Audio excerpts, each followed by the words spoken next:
આજે સમયે આપણને પકડ્યા છે, આપણી નજરને નહીં, આપણા વિચારને નહીં, એ તો આપણો દૃષ્ટિકોણ છે કે આજે આપણે આપણા બંધ દરવાજાની અંદર બારી ખોલીને શું જોવાની ઈચ્છા છે. એક સ્ત્રીના પતિની નોકરી એક આર્મી ટ્રેનિંગ કેમ્પમાં લાગી, જે રણથી નજીક હતો. તે જ્યારે તેના પતિની સાથે રહેવા ગઈ તો તેને તે જગ્યાથી થોડા જ દિવસમાં નફરત થઈ ગઈ. તેના પતિને રોજ રણમાં નોકરી કરવા જવાનું હતું અને તે એકલી થઈ જતી. વધતું જતું તાપમાન, ખૂબ જ ગરમી, બધી બાજુ થોર જ જોવા મળે, વાત કરવા વાળું કોઈ જ નહીં, ગરમ હવા સતત ચાલતી હતી.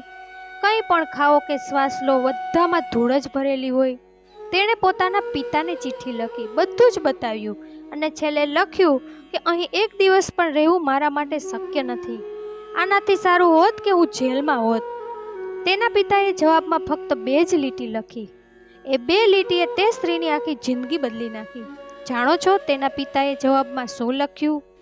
2 લોકોએ જેલના સળિયાની અંદરથી જોયું તો એક વ્યક્તિએ કીચડ જોયું, બીજાએ તારાઓથી ભરેલું આકાશ જોયું.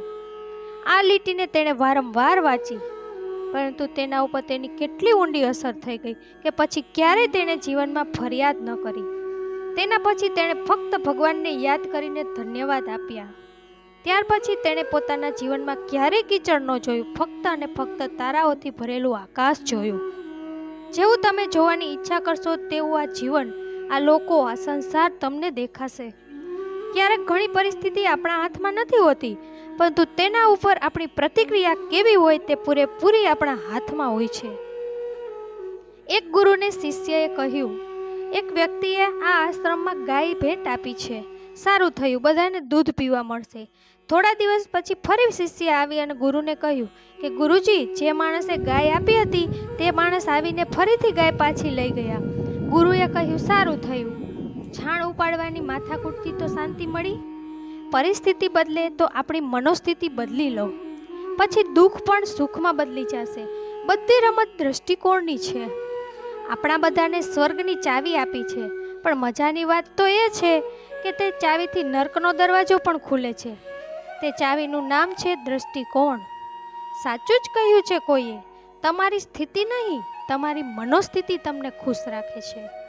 સ્થિતિ ગમે તેવી હોય, પણ મનોસ્થિતિ સકારાત્મક હોવી જોઈએ. 2 ફકીર 4 મહિનાથી બહાર હતા. વર્ષા ઋતુમાં તે પોતાની ઝૂંપડીમાં આવ્યા. જેવા તે ઝૂંપડીની અંદર આવ્યા તો તેમાંથી એક યુવા ફકીર હતા તે ગુસ્સે થઈ ગયા. વરસાદ અને પવનના તોફાને તેની ઝૂંપડીને અડધી ઉખાડી નાખી હતી. ફક્ત અડધી ઝૂંપડી જ વધી હતી. યુવા ફકીર બૂમો પાડવા લાગ્યા કે આ તો હદ થઈ ગઈ. શંકા છે કે ભગવાન છે કે નહીં. નગરના પાપીના મહેલ એમને એમ જ ઊભા છે, તેને તો કંઈ જ થયું નથી. અમે રાત દિવસ પ્રાર્થના કરીએ છીએ અને ભગવાનને અમારી ઝૂંપડી તોડી નાખી.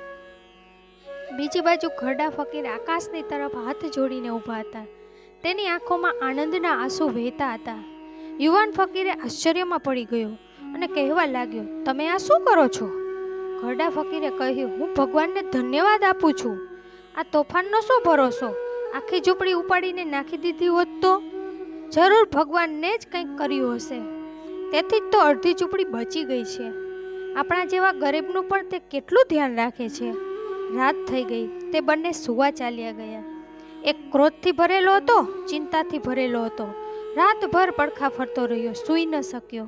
વિચારતો રહ્યો, આકાશમાં વાદળા થઈ ગયા છે, વરસાદ ઉપર છે, કાલે વરસાદ આવશે તો શું થશે? બીજો ધન્યવાદથી ભરેલો હતો. તે ગાઢ ઊંઘમાં હતો. સવારે ઉઠ્યો, તે ખુશીથી નાચવા લાગ્યો અને આકાશની તરફ હાથ ઊંચા કરીને ફરીથી ભગવાનને ધન્યવાદ કરવા લાગ્યો કે ધન્યવાદ છે તમને ભગવાન. મને તો ખબર જ નથી કે અડધી ઝૂંપડીમાં સૂવાનો કેટલો આનંદ છે. પહેલાં જ ખબર હોત તો તને હવાને તો તકલીફ ન પડવા દેત. હું પોતે જ અડધી ઝૂંપડી કરી નાખત. જ્યારે ઊંઘ ખુલી તો આકાશમાં વાદળા જોવા મળ્યા, ચમકતા તારા જોવા મળ્યા.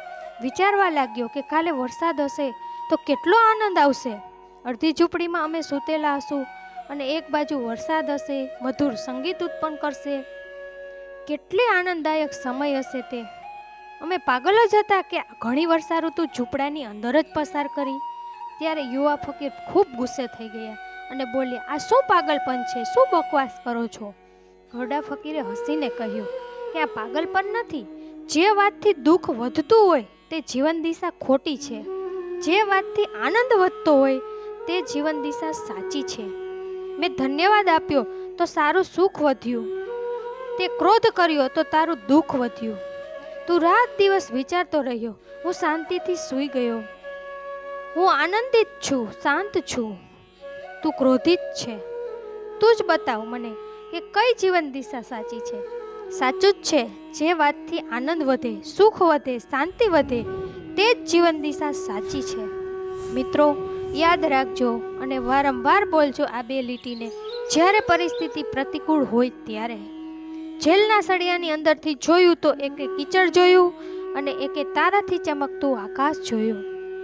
ફરીથી મળીશું મિત્રો આવતા વિડીયોમાં. ત્યાં સુધી તમારું ધ્યાન રાખજો, હસતા રહેજો અને હંમેશા ખુશ રહેજો.